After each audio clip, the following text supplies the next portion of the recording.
Hello बच्चों, how are you? I hope you are very good and your preparation for 12th board is going good.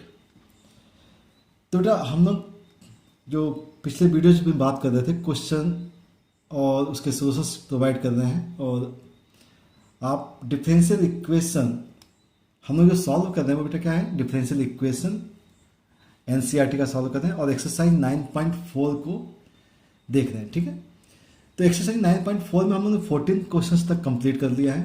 अब बात करेंगे question number 15 से start करेंगे बेटा इसे।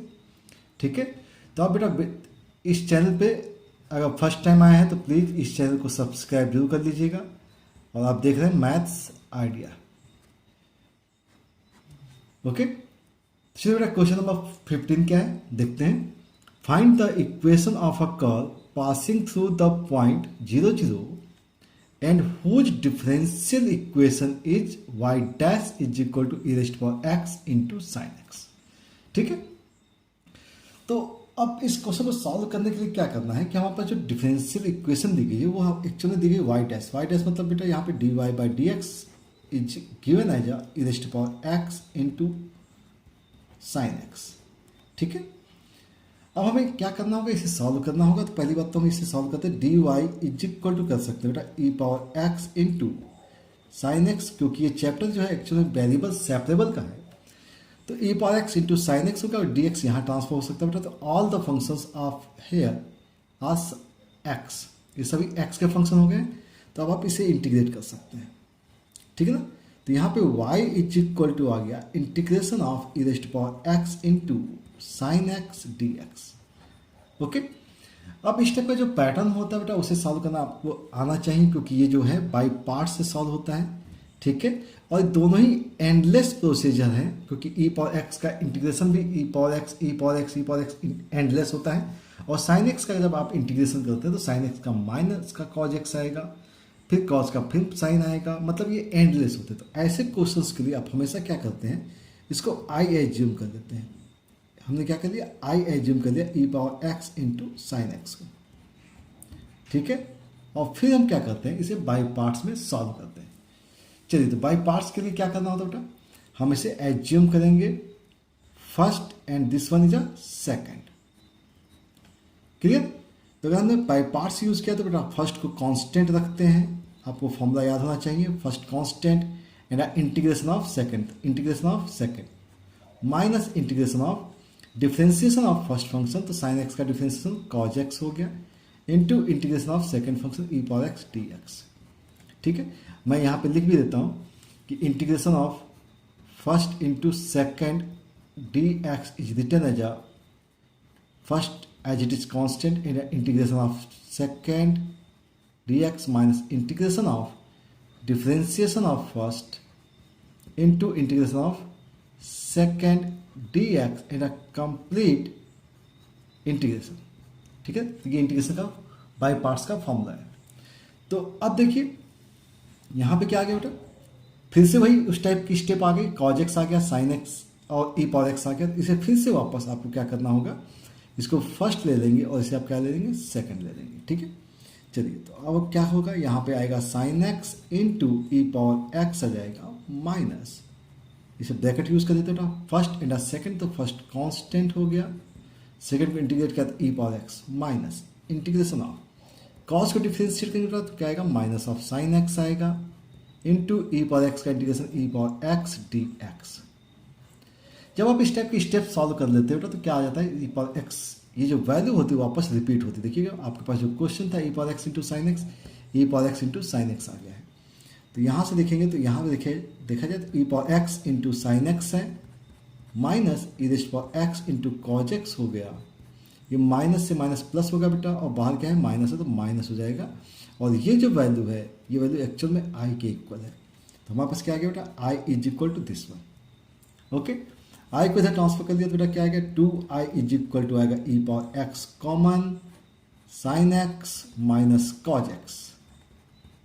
ठीक है, तो I is defined as e raised power x by 2 sine x minus cos x, और आपको पता है कि इसके साथ एक इंटीग्रेशन कांस्टेंट लगाते हैं तो प्लस का सी लगा दीजिए। ठीक है, तो हमारे पास आई की वैल्यू आ गई बेटा। तो ये आई एक्चुअली हमारी रिक्वायरमेंट कहाँ थी, y is equal to this one. Okay, तो वाई इज इक्वल टू क्या आ गया बेटा हमारे पास, वाई इज इक्वल टू आ गया हमारे पास e raised power x by two sine x minus cos x plus c. अब ये डिफरेंशियल इक्वेशन तो हम लोगों ने सॉल्व कर ली। अब इसके लिए अब क्या करना होगा हमें, अब सी की वैल्यू फाइंड आउट करनी पड़ेगी। तो this equation Passage through the point, देखिएगा क्वेश्चन में क्या कहा गया बेटा, equation of the curve passing through the point 0 0। तो एक्स की वैल्यू 0 है और वाई भी 0 है, तो हम उससे फाइंड आउट करेंगे बेटा वैल्यू। तो एक्स 0 एंड वाई 0, तो वाई 0 हो गया, एक्स 0 पुट किया बेटा तो ई पावर 0 की वैल्यू 1/2 हो जाएगी, साइन 0 0 होता है, माइनस कॉस 0 की वैल्यू क्या आएगी बेटा 1 plus c. So from here we see that the value of c is equal to 1/2. Okay, so now put the value of c in the above equation 1. So we get here y is equal to e raised to power x by 2 sin x minus cos x plus 1/2. So this is the required solution for this question. Okay, तो बहुत अच्छे से solve कीजिए बेटा इस type के questions के, बहुत इंपॉर्टेंट क्वेश्चंस होते हैं, सब्जेक्टिव टाइप के क्वेश्चंस से।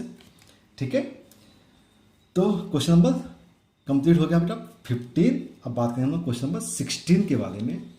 ओके, चलिए, तो now here is question number 16। तो what is the question, question is for the differential equation x into y d y by d x is equal to x plus 2 into y plus 2, find the solution of curve passing through the point 1 and -1।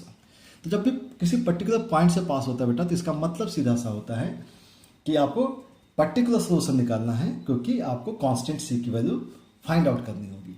ठीक है, तो जो equation दी गई पहली बात तो हम उसको अरेंज कर देते हैं। तो x into y d y over d x is equal to given as x plus 2 into y plus 2। तो y के फंक्शन वेरिएबल को हम y के साथ ट्रांसफर कर लेते हैं, तो ये होगा y upon y plus 2 d y is equal to यहाँ पे होगा x plus 2 divide by x d x. ठीक है, अब देखिएगा वेरिएबल सेपरेबल हो चुके हैं, तब हमें क्या करना होगा, इंटीग्रेशन करना होगा। तो इंटीग्रेट कर लेते हैं। ठीक है, अब इंटीग्रेशन में क्या करना होगा बेटा हमें, अरेंजमेंट। देखिएगा यहाँ पे y प्लस 2 है और यहाँ पर y है बेटा, तो हम लोग क्या कर सकते हैं, इसको डिनोमिनेटर की टाइप में मैच करा सकते हैं, क्योंकि हम इसे ऐसा लिख सकते हैं। देखिएगा ध्यान से, y प्लस 2 कर सकता हूँ मैं, और इसे -2 कर दिया, और ये हो गया y प्लस 2 डी वाई, क्योंकि डिनोमिनेटर को बैलेंस कर लेंगे तो ठीक हो जाएगा क्वेश्चन। इसे हम कर सकते हैं x upon x plus 2 upon x d x, separate कर दिया इसे। ठीक है, अब अगर हम इसे स्प्लिट कर दें तो ये आएगा y plus 2 upon y plus 2 minus 2 upon y plus 2। अब देखिएगा दोनों पैटर्न बनते हुए चले जा रहे हैं कि हम इसे इजीली इंटीग्रेट कर सकते हैं। इज इक्वल टू देखिएगा बेटा ये आएगा 1 plus 2 upon x d x. ठीक है ना, ये कैंसिल आउट हो गया बेटा, y प्लस 2, और बचा क्या यहाँ पे 1 को इंटीग्रेट करेंगे तो क्या आएगा y माइनस 2 अपॉन क्या बेटा, ये x टाइप का है तो 1 अपॉन एक्स का फॉर्मूला क्या होता है, ln होता है, तो ln आ गया, y प्लस 2 आ गया, इज इक्वल टू हो गया 1 का इंटीग्रेशन बेटा x हो गया, प्लस 2 अपॉन एक्स का क्या होता है बेटा 2, और ये हो जाएगा ln x प्लस आपको यूज क्या करना है, c कांस्टेंट यूज कर दिया आपने। ठीक है, and this curve passing through the point, point क्या दिया गया बेटा 1 एंड -1, तो y की वैल्यू क्या बेटा -1 है, and x is equal to +1 है, तो x is equal to +1 and y is equal to -1, तो y is equal to -1 put करना बेटा, तो -1 ये हो गया, -2 ln, जब -1 पुट करेंगे तो बेटा क्या आएगा, -1 प्लस 2 1 आ जाएगा, इज इक्वल टू x की वैल्यू क्या थी बेटा 1 प्लस 2 ln 1 की वैल्यू क्या होती है बेटा 0 होती है, प्लस का c। देखिएगा ये ln 1 ये ln 1 0 हो जाएगा, 1 ट्रांसफर कर दिया, तो c इज इक्वल टू आ गया आपके पास -2।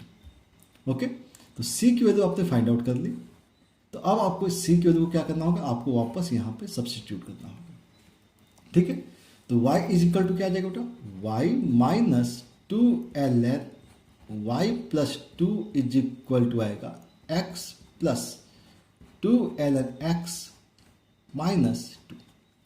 ओके, अब अगर आप चाहें तो इसको अरेंजमेंट कर सकते हैं, लॉग को एक साथ कर सकते हैं, एक्स को एक साथ कर सकते हैं। तो हमारे पास जो कंडीशन बननी चाहिए थी वो कुछ हम लोग यहाँ पे अरेंज कर देते हैं। देखिएगा, इसको हमने इधर भेज दिया बेटा और x2 को इधर भेज दिया, तो y minus x plus two is equal to आ जाएगा आपके पास। अगर हम इसे देखें तो क्या आएगा बेटा, 2ln x plus 2ln y plus 2। ठीक है, 2 कॉमन ले सकते हैं बेटा, यहाँ पे 2 कॉमन ले लिया तो ये आएगा ln x plus ln y plus 2। Just ये अरेंजमेंट है केवल और कुछ नहीं है। 2 times log m plus log n हो गया तो ये हो जाएगा log x into y plus 2। और इसे आप 2 को इधर ट्रांसफर कर सकते हैं तो y minus x plus 2 divide by 2 is equal to हो सकता है ln x into y plus 2। ठीक है, तो आप चाहें तो आप इसे स्टॉप कर सकते हैं यहीं पर और ये हमारा आंसर आ सकता है। ठीक है, तो अरेंजमेंट करनी है केवल और कुछ नहीं करना है। अगर आप चाहें तो आप यहीं पे आंसर स्टॉप कर सकते हैं क्योंकि सी की वैल्यू आपने फाइंड आउट कर रखी थी, तो ये भी आपका आंसर सही होगा। ठीक है, तो बात होगी बेटा क्वेश्चन नंबर 16 की। आई होप आपको अच्छे से समझ में आ रहा होगा। चलिए बेटा बात करें हम लोग नेक्स्ट क्वेश्चन की, क्वेश्चन नंबर 17 के बारे में बात कर लेते हैं। Question number 17 is this, find the equation of curve passing through the point. देखिए बेटा एक पॉइंट दिया हुआ है 0 - 2 से पास हो रहा है। Given that at any point x y on the curve the product of the slope of its tangent. देखिए बेटा ध्यान से, यहाँ पे क्या है, स्लोप ऑफ इट्स टेंजेंट बोला गया है। टेंजेंट, स्लोप ऑफ टेंजेंट क्या होता है बेटा, ध्यान रखेंगे इसमें, आपको ध्यान रखना है। स्लोप ऑफ टेंजेंट ये होता है बेटा dy ओवर dx, ये आपने पढ़ा हुआ है टेंजेंट एंड नॉर्मल में। And y coordinate of the point is equal to the x coordinate of the point. इसका मतलब क्या है बेटा, क्वेश्चन में क्या कहा, product of slope of tangent and y coordinate is equal to the x coordinate, मतलब ये दिया गया है। This one given condition. Okay, तो बहुत सिंपल सा हो गया ये। तो अब इसे आप वेरिएबल सेपरेबल कर सकते हैं, तो ये हो गया y dy is equal to हो गया x इंटू डी एक्स। ना इंटीग्रेट कर सकते हैं हम इसे, तो y को इंटीग्रेट किया तो वाई स्क्वायर बाई 2 आ गया, इज इक्वल टू x को इंटीग्रेट किया तो एक्स स्क्वायर बाई 2 आ गया। और प्लस कांस्टेंट को अगर करना है तो एक काम करेंगे, कांस्टेंट को भी c/2 के टाइप पे लिख देते हैं, लिख सकते हैं, कोई दिक्कत नहीं है। ठीक है, क्योंकि 2 कैंसिल हो जाएगा, तो यहाँ से आएगा क्या बेटा, y square is equal to x square plus c. Now this one is the second equation. Now this curve passing through the point, point दिया हुआ बेटा, passing through the point 0 and -2। तो what is value of y, y is equal to -2, y is equal to -2 square and x is equal to 0 plus c। So what we get here, c is equal to 4। So c की value 4 आ गई तो हमारे पास equation आ जाएगी y square is equal to x square plus 4। Otherwise आप इसे लिख सकते हैं y square minus x square is equal to 4। So this one is the required curve for this question. I hope you understand clearly. Okay बेटा, तो अच्छे से करते जाइए बेटा क्वेश्चंस, मजा आएगा, बहुत मजा आएगा। ठीक है, और अगर आपको क्वेश्चंस अच्छे लग रहे हैं और अच्छे से सोल्यूशन समझ में आ रहे हैं तो प्लीज़ चैनल को सब्सक्राइब जरूर कर लीजिएगा। ठीक है, अब बात करें बेटा क्वेश्चन नंबर 18 की। ओके, तो चलिए बेटा क्वेश्चन नंबर 18 के बारे में बात करते हैं, तो इसे हम लोग हटाते हैं। अब बात आ जाती है क्वेश्चन नंबर 18 की। ओके, चलिए तो ये क्वेश्चन देखिए ध्यान से। What is the question number 18, at any point x y of a curve the slope of the tangent. फिर से देखिए बिल्कुल सेम टाइप का क्वेश्चन है बेटा, slope of the tangent is twice the slope of the line segment. ध्यान से देखिएगा, slope of line segment joining the point of contact to the point this. ध्यान रखिएगा बेटा, यहाँ पे स्लोप ऑफ टेंजेंट कहा गया और दूसरा पॉइंट क्या है बेटा, एक्स वाई कहा गया है। ठीक है ना, तो ध्यान से देखिए यहाँ पे स्लोप ऑफ टेंजेंट क्या है बेटा, स्लोप ऑफ टेंजेंट अभी बात की थी हम लोगों ने। स्लोप ऑफ टेंजेंट क्या होता है, dy by d x. Slope of tangent is equal to होता है dy बाई डी एक्स। ठीक है ना, और किसके इक्वल का बेटा, is twice slope of tangent is twice the slope of line. अब स्लोप ऑफ लाइन ध्यान से देखिएगा, स्लोप ऑफ लाइन किस पॉइंट को ज्वाइन करता है बेटा? पॉइंट को ज्वाइन कर रहा है slope of line x y को ज्वाइन कर रहा है, किसके साथ? -4 और -3 के साथ। तो स्लोप के लिए फॉर्मूला क्या होता है बेटा? y2 minus y1 upon x2 minus x1। तो अगर आप देखें तो यहाँ पे लिख सकते हैं y -3 मतलब y प्लस 3 कर सकते हैं, डिवाइड बाय x प्लस 4 कर सकते हैं। ये हो गया स्लोप ऑफ लाइन। ठीक है, अब क्वेश्चन क्या है? गिवन जैसा कि है यहाँ पे given slope of tangent is equal to the twice of slope of line, तो y plus 3 divide by x plus 4। Okay, तब तो ये बहुत सिंपल सा केस हो गया कि हमारे पास इक्वेशन तो आ चुकी है। अब हमें इसे इंटीग्रेट करना होगा, तो वापस उसी पैटर्न पे बेटा वेरिएबल सेपरेबल, तो y प्लस 2 को आपने dy के साथ में लिख लिया, तो y अपॉन y प्लस 3 हो गया इज इक्वल टू हो गया 2 divide by x plus 4 dx।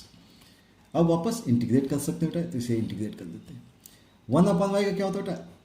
Log y plus 3 is equal to ये हो गया बेटा 2 टाइम्स लॉग x प्लस 4, और दोनों ही जगह पे लॉग आया है तो बेटा इसका कांस्टेंट भी क्या लेंगे? लॉग c ले लेते हैं। ओके, चलिए अब हम लोग कोशिश करते हैं इसे लॉग को एलिमिनेट करने की। तो लॉग ये 2 क्या होगा बेटा? इसकी पावर में चला जाएगा, तो x plus 4 square plus log c हो गया। इस लॉग को देखिएगा तो log m plus log n हो गया, तो लॉग m इंटू एन, तो x plus 4 square into c हो जाएगा, और ये हो गया लॉग y प्लस 3। ना लॉग दोनों साइड से एलिमिनेट हो सकता है, ठीक है, तो लॉग को एलिमिनेट कर, तो y plus 3 is equal to आ गया आपके पास x plus 4 square into c। ठीक है, अब ये केस हो गया। अब हमारे पास ये इक्वेशन तो आ गई, डिफरेंशियल इक्वेशन आ चुकी है बेटा। अब हमें करना क्या है? c की वैल्यू फाइंड आउट करनी है। अब c की वैल्यू कैसे फाइंड आउट होगी? क्योंकि वो कंडीशन दी जाएगी। देखो ध्यान से, find the equation of the curve given that it passes through -2 and 1। Means इससे पास करेगी इक्वेशन, तो इसको सेटिस्फाई करेगी। सेटिस्फाई मीन्स अब आपको क्या करना है? ये y की वैल्यू क्या थी बेटा? यहाँ पे y इज इक्वल टू क्या है? 2 है, और 1 x की value -1, sorry y is equal to 1 है, y is equal to 1 and x is equal to -2। इसको चेक कर लेते हैं। तो y is equal to 1 put किया बेटा, तो क्या आएगा? 4 आ गया। -2 पुट किया, तो -2 पुट करने पर -2 plus 4 2 square 4 into c, so we get here c is equal to 1। So what is the result of this question? c की वैल्यू अगर आपने 1 पुट कर दी तो y plus 3 is equal to आएगा आपके पास x plus 4 square.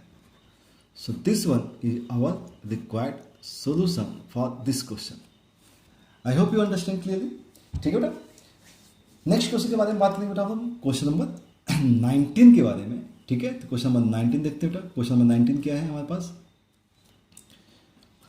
The volume of the spherical balloon being inflected changes at a constant rate. ये बहुत इंपॉर्टेंट क्वेश्चन है बेटा, कांस्टेंट रेट से ये फ्लो हो रहा है इन, ठीक है ना, और वॉल्यूम है यहाँ पे देखिएगा।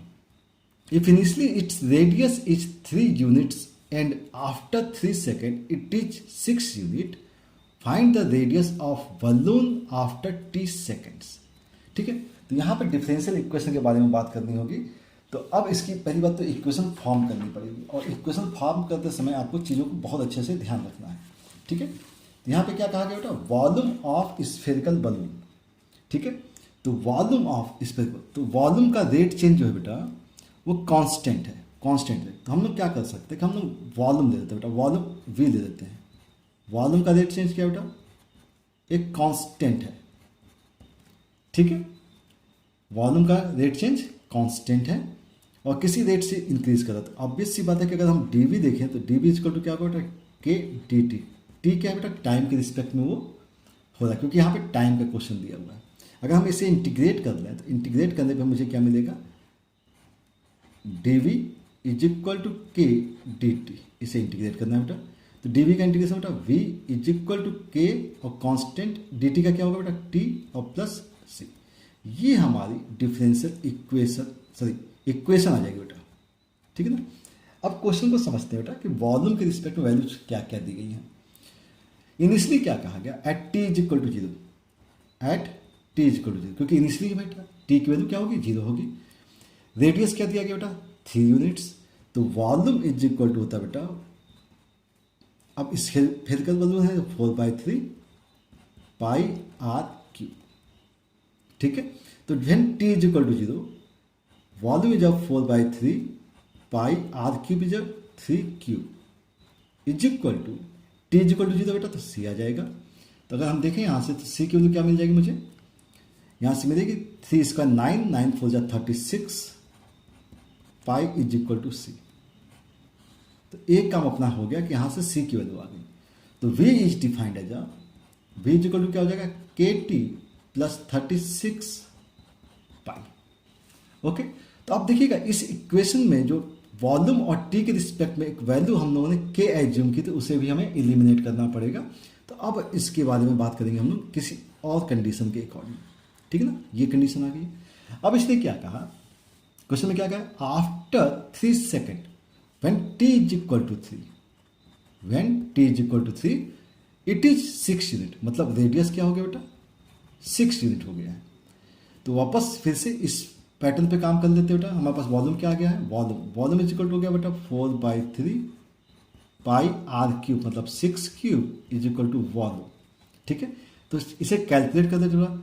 तो यहाँ पे क्या आएगा बेटा, 6 का स्क्वायर 36 और ये हो गया 4 पाई और ये हो जाएगा 6 का क्यूब 216, ठीक है बेटा, divide by 3 is equal to volume. इसे कैलकुलेट कर दीजिए बेटा, 3 से कैंसिल करें तो 72 आ जाएगा और ये आएगा 7 4 जा 28 और 288, ठीक ना, 2 4 जा 8 हो गया बेटा और 7 4 जा 28 और ये पाई हो गया, ये वॉल्यूम हो गया। इस वॉल्यूम को हम यहाँ सब्सटीट्यूट कर सकते हैं बेटा। तो ये वॉल्यूम क्या आ जाएगा, 288 पाई एंड व्हेन टी जा आफ्टर 3 सेकेंड। आफ्टर क्या कहा गया बेटा क्वेश्चन में, देखो आफ्टर 3 सेकेंड, तो आफ्टर 3 सेकेंड तो टी की वैल्यू 3, तो k टाइम्स इंटू 3 हो गया और प्लस क्या हो गया बेटा 36 पाई। इसको यहाँ सब्सटीट्यूट किया बेटा, 288 माइनस 36 करेंगे तो वैल्यू क्या आ जाएगी बेटा 252, तो 252 pi is equal to 3k, ठीक है। Implies that k is equal check किया जाए तो 3 से डिवाइड करते हैं, तो 3 8 जा कितना हो जाएगा बेटा 24 और 1 2, तो 3 ये 4 जा जाएगा 12, k की वैल्यू क्या आ गई बेटा 84। तो हमारे पास एग्जैक्ट जो इक्वेशन आएगी वो v is equal to k की वैल्यू आएगी बेटा 84, ध्यान रखिएगा pi, sorry 84 pi t plus 36 pi. This is our required equation. Okay, क्योंकि जो भी अननोन हमने लिया था, k यूज किया था, c यूज किया था, वो दोनों ही हम लोगों ने सॉल्व कर लिए, ठीक है। अब देखिएगा उसने क्या कहा, after t second find the radius of the volume after t second. Radius find out करना है बेटा, रेडियस। तो वॉल्यूम तो मालूम है आपको, तो वॉल्यूम की जगह क्या लिखा बेटा 4/3 pi r cube is equal to, अगर हम यहाँ से देखें तो 4 पाई कॉमन ले सकते हैं बेटा, तो यहाँ पे आएगा 4 पाई कॉमन, तो 81t प्लस 4 कॉमन लिया तो 9 हो गया, ठीक है। 4 पाई यहाँ से आप कैंसिल कर सकते हैं, तो r cube is equal to आएगा 21, यहाँ भेज दीजिए बेटा, तो 63t plus 27। Okay, so r is defined as 63t plus 27 raised to power 1/3। तो इस टाइप से आप रेडियस की वैल्यू को फाइंड आउट कर सकते हैं। टी को चेंज करते जाइए, रेडियस आपको मिलती जाएगी, ठीक है। तो आई होप आपको ये क्वेश्चन अच्छे से समझ में आया होगा, ठीक है बेटा। अब इसके बाद के क्वेश्चंस को हम लोग नेक्स्ट वीडियो में सॉल्व करेंगे बेटा, क्योंकि वीडियो बहुत लंबा हो जाएगा नहीं तो। ओके, तो प्लीज़ इस चैनल को सब्सक्राइब जरूर कर लीजिएगा। Thank you for watching.